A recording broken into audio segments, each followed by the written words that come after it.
আল্লাহ রাসূল সাল্লাল্লাহু আলাইহি ওয়াসাল্লাম বলেন, আউয়ালু মা ইউহাসাবু বিল আবদু ইয়াওমাল কিয়ামাতিস সালাহ ফাইন সালাহাত সালাহা সাইরু আমালিহি ওয়া ইন ফাসাদাত ফাসাদা সাইরু আমালিহি। কাল কিয়ামতের ময়দানে সর্বপ্রথম তোমাদের থেকে নামাজের হিসাব নেওয়া হবে। যে ব্যক্তির নামাজ সঠিক পাওয়া যাবে, যে ব্যক্তির নামাজের মধ্যে পুঙ্খানুপুঙ্খানুভাবে সহিভাবে তার নামাজগুলা পাওয়া যাবে, অন্যান্য আমলেরা হিসাব নেওয়া হবে না, সেগুলোকে সঠিক বলে গণ্য করে আল্লাহ তাআলা তাকে কাল কিয়ামতের ময়দানে পার করে দিবেন।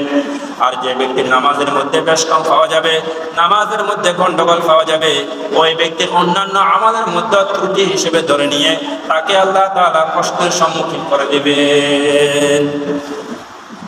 এই জন্য প্রিয় ভাইয়েরা আমার, যতক্ষণ পর্যন্ত আমাদের সময় রয়েছে, যতক্ষণ পর্যন্ত আমাদের সুস্থতার মতো নিয়ামত আল্লাহ তাআলা আমাদেরকে দিয়েছে, যতক্ষণ পর্যন্ত ফারাগতের মতো নিয়ামত আমাদেরকে দিয়েছে, ততক্ষণ পর্যন্ত কমস কম আমাদেরকে নামাজের গুরুত্ব দিতে হবে। আল্লাহ রাসূল সাল্লাল্লাহু আলাইহি ওয়াসাল্লাম বলেন, আমার উম্মত দুইটা বড় বড় নিয়ামতকে আমার উম্মত অনায়াসে সেই নিয়ামতগুলোকে অযথা নষ্ট করে ফেলে। কয়টা নিয়ামত বলেন? কয়টা নিয়ামতকে অযথা আমরা নষ্ট করি? দুইটা বড় বড় নিয়ামতকে আমরা অযথা নষ্ট করি। ওই দুইটা বড় নিয়ামতের মধ্যে একটা বড় নিয়ামত হলো সুস্থতা। মানুষের কি? সুস্থতা। অন্য হাদিসের মধ্যে আল্লাহ রাসূল সাল্লাল্লাহু আলাইহি ওয়াসাল্লাম বলেন, তোমার অসুস্থতা আসার আগে আগে তোমার শারীরিক সুস্থতাকে তুমি কদর করো।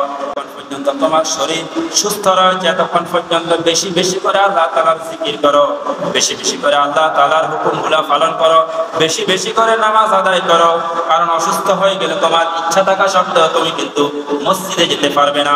অসুস্থ হয়ে গেলে ইচ্ছা থাকা সত্ত্বেও কিন্তু তুমি তোমার বিছানা থেকে উঠতে পারবে না। ইচ্ছা থাকা সত্ত্বেও, মনের অনেক টান থাকা সত্ত্বেও তুমি কিন্তু হাসপাতালের বেড থেকে নড়াচড়া করতে পারবে না। তখন কিন্তু আফসোস করবে আর মনে মনে বলবে, হায় আমি যদি সুস্থ হইতাম, আল্লাহ তাআলা যদি আমাকে সুস্থতার নিয়ামত দান করতো, এক ওয়াক্ত নামাজ আমি ছেড়ে দিতাম না। অথচ ওই একই ব্যক্তি সুস্থ থাকা অবস্থায় এক ওয়াক্ত নামাজও তাকে মসজিদে দেখা যায় নাই। কথা বলেন ঠিক নেই?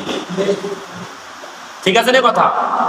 আর দ্বিতীয় নিয়ামত আল্লাহ রাসূল সাল্লাল্লাহু আলাইহি ওয়াসাল্লাম বলেন, দ্বিতীয় নিয়ামত সবচেয়ে গুরুত্বপূর্ণ নিয়ামত আমাদের ফারাগত। আমাদের কি? ফারাগত। অর্থাৎ আল্লাহ তাআলা আমাদেরকে যেই সুযোগ সুবিধা দিয়েছে, এই সুযোগ সুবিধাকে কি লাগানো? কাজে লাগানো। আমাদের ব্যস্ততা আসার আগে আগে আমাদের যেই সময় রয়েছে, এই সময়কে আমাদেরকে কি লাগাতে হবে? কাজে লাগাতে হবে। এই সময়কে যদি কাজে না লাগাই, একটা সময় চলে আসবে আমি কাজে এমন ব্যস্ত হয়ে যাব, আমি কাজের কারণে এত ব্যস্ততা হয়ে যাব, যার কারণে আল্লাহ তাআলার ফরজ নামাজ আমার থেকে ছুটে যাবে, কিন্তু আমার আপনার কিছু করার থাকবে না। ব্যস্ততা চলে আসার আগে আগে আপনার অবসরকে আপনি কি দেন? গুরুত্ব দান করেন। এই নিয়ামতকে অযথা নষ্ট করা যাবে না। এই জন্য আমাদেরকে আমাদের যে সময় আমাদের হাতে আছে, এই সময়টাকে আমাদেরকে গুরুত্ব সহকারে কাজে লাগাতে হবে। এই সময়